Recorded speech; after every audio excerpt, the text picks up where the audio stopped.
তো চলুন বন্ধুরা, আজকে আমরা বানাবো ডিমের ঝোল। তার জন্য সবার আগে আমরা কড়া গরম করে নিয়েছি এবং তাতে সর্ষের তেল দিয়ে সেটিকে ভালো করে গরম করে সেদ্ধ করা ডিমগুলো আমরা ভেজে নেব। অবশ্যই এটা লো টু মিডিয়াম আঁচে করবেন, নাহলে ডিম পুড়ে যেতে পারে। যাতে তেল ছিটকে না আসে সেই জন্য আমরা গুঁড়ো হলুদ এবং নুন দিয়ে ভালো করে নাড়তে চাড়তে থাকবো, কারণ ডিম অনেক সময় ফাটে এবং সেক্ষেত্রে তেল ছিটকে আপনাদের মুখে হাতে চোখে পড়তে পারে। ডিম অবশ্যই মিডিয়াম টু লো হিটে ভাজতে হবে, কারণ ডিম খুব তাড়াতাড়ি পুড়ে যায়। আমরা সেই জন্য এখানে আস্তে আস্তে ডিমগুলো ভেজে নিয়ে ওগুলোকে এক এক করে তুলে নেব। যেরকম আপনারা দেখতে পাচ্ছেন, এর থেকে বেশি লাল করবেন না, সেক্ষেত্রে কিন্তু ডিম পুড়ে যেতে পারে। এবার আমরা ডিমগুলো তুলে নিচ্ছি এবং ডিমগুলো এক এক করে তুলে নেওয়ার পর আমরা সেদ্ধ করা আলু খোসা ছাড়ানো এই একই তেলের মধ্যে ভেজে নেব।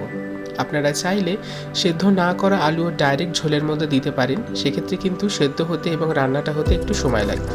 যদি আলু আগে থেকে সেদ্ধ করা থাকে সেক্ষেত্রে কিন্তু সময়টা অনেক কম লাগবে। আপনারা যেমন দেখতে পাচ্ছেন, সেই তেলের মধ্যে মিডিয়াম টু লো হিটে আমরা আলুগুলো হালকা ভেজে তুলে নিয়েছি এবং কড়াটা আবার গরম করে তাতে আমরা সর্ষের তেল গরম করতে দিয়ে দিয়েছি। আমরা এখানে ননস্টিকের কড়া ব্যবহার করেছি, আপনারা চাইলে স্টিলের কড়া ব্যবহার করতে পারেন। সেক্ষেত্রে কিন্তু কড়াটা অবশ্যই ভালো করে গরম করে নেবেন এবং তারপরে তেল গরম করবেন, নাহলে কিন্তু যেটাই আপনি কড়াতে দেবেন সেটা সেটে যেতে পারে। তেলটা ভালো করে গরম হওয়ার পর আমরা তাতে পেঁয়াজ কুচি ভালো করে ভেজে নিচ্ছি। এটা কিন্তু আপনারা হাই হিটে করতে পারেন, কিন্তু অবশ্যই দেখবেন যাতে মশলাগুলো পুড়ে না যায়, সেক্ষেত্রে কিন্তু আঁচ কিছুটা কমিয়ে দেবেন।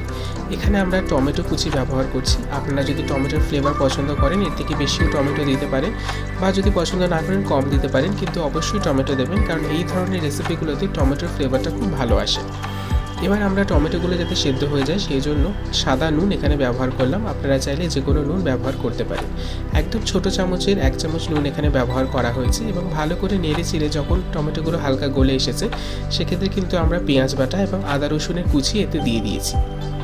মশলাগুলো ভালো করে কষাতে থাকবেন যতক্ষণ না মশলার স্মেলটা চলে যাচ্ছে। হলুদ গুঁড়ো, জিরে গুঁড়ো এবং শুকনো লঙ্কার গুঁড়ো আমরা এখানে ব্যবহার করে নিচ্ছি। এখানে আমরা কাশ্মীরি শুকনো লঙ্কা ব্যবহার করেছি। আপনারা চাইলে এখানে ঝাল যে শুকনো লঙ্কা হয় সেটার গুঁড়ো ব্যবহার করতে পারেন।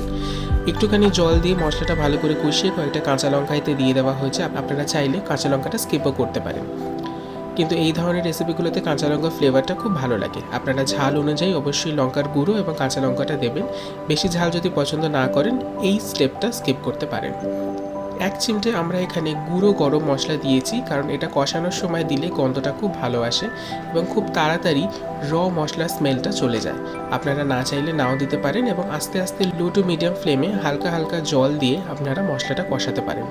মশলাটা যতক্ষণ ভালোভাবে কষছে ততক্ষণ আমরা এখানটায় আরেকটা স্টেপ করে নেব। সেটা হচ্ছে আমরা এখানে সেদ্ধ করে ভেজে রাখা যে আলুগুলো ছিল সেটা এখানে আমরা অ্যাড করে দেব।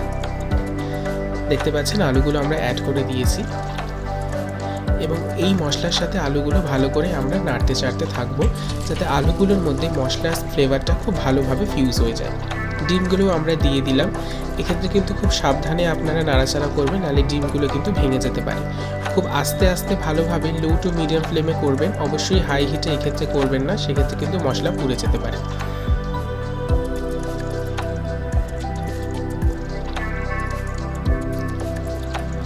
এবারে আপনারা যেরকম গ্রেভি পছন্দ করেন সেই অনুযায়ী জল দেবেন। আমরা এখানে একটুখানি জল দিলাম এবং তারপরে গ্রেভিটা যাতে একটু বেশি হয় সেই জন্য আমরা আরেকটু জল এবারে অ্যাড করে দিচ্ছি। জলটা দিয়ে অবশ্যই ফুটতে দিতে হবে। এক্ষেত্রে কিন্তু আপনারা আঁচটা একটু বাড়াতে পারেন, কিন্তু অতিরিক্ত বাড়াবেন না, তাতে কিন্তু ঝোল শুকিয়ে যাবে। আমরা ভালো করে জল দেওয়ার পর মশলার সাথে আলু, ডিম এবং সম্পূর্ণ কষে যাওয়া মশলাটা মিক্স করে নিচ্ছি, যাতে সব জায়গায় সমান পরিমাণে ফ্লেভারটা স্প্রেড হয়ে যায়। জলটা দেখতে পাচ্ছেন আপনারা আস্তে আস্তে ফুটে উঠেছে এবং ঝোলটা খুব সুন্দর একটা গন্ধ এই সময় দিতে শুরু করেছিল। আপনারা চাইলে গ্রেভি যদি বেশি চান সেক্ষেত্রে জল বেশি দিতে পারেন, সেইভাবে ঝোল করবেন, এবং গ্রেভি কম চাইলে সেক্ষেত্রে জলটা কম দেবেন। এখানে নামানোর আগে আমরা একটুখানি গুঁড়ো গরম মশলা এখানে ছড়িয়ে দিলাম, এতে ফ্লেভারটা খুব ভালো আসে। গুঁড়ো গরম মশলা দেওয়ার পর বেশিক্ষণ ফোটাবেন না, সেক্ষেত্রে কিন্তু রেসিপিটা তেতো হয়ে যেতে পারে। সেই জন্য এখানে নাড়াচাড়া করে আমরা এবার নামিয়ে নেব। গরম গরম ভাত বা রুটি পরোটার সাথে আপনারা এটা সার্ভ করতে পারেন, খুব ভালো এটার টেস্ট আসে। এবং আপনারা চাইলে এখানে কিছুটা ধনেপাতার কুচিও দিতে পারেন। আমরা এখানে ধনেপাতার কুচিটা স্কিপ করেছি, আপনারা চাইলে অ্যাড করতে পারেন। সাবস্ক্রাইব করবেন। ধন্যবাদ।